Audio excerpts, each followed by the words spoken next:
अस्सलाम वालेकुम नाज़रीन, माया सनागुल तां ॾिसी रहिया हो न्यू मेराण न्यूज़ और कयूं था ख़बरनि ॾांहुं। ख़बर शामिल कई पिया कंडियारो में रिपोर्ट जमील अहमद सरगानी जी। कंडियारो लॻोठ शेखाणी में सुप्रीम कोर्ट जे हुकुम ते पुलिस जी मदद सां एरीगेशन जी ज़मीन ते थियल कब्ज़ो ख़त्म करायो वियो।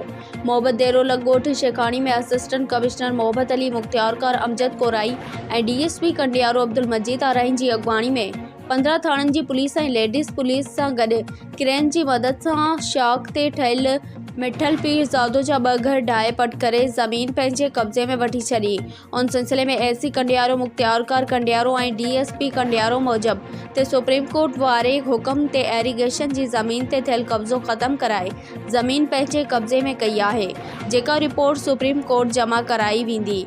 याद रहे त सिकंदर डहराज अहिड़ी पटिशन सुप्रीम कोर्ट में वकील मार्फत दाख़िल कई हुई, जंहिं ते सुप्रीम कोर्ट लाॻापियल अमलदारनि खे कब्ज़ो ख़त्म कराए ज़मीन पंहिंजे कब्ज़े में वठण जो हुकुम ॾिनो हुयो।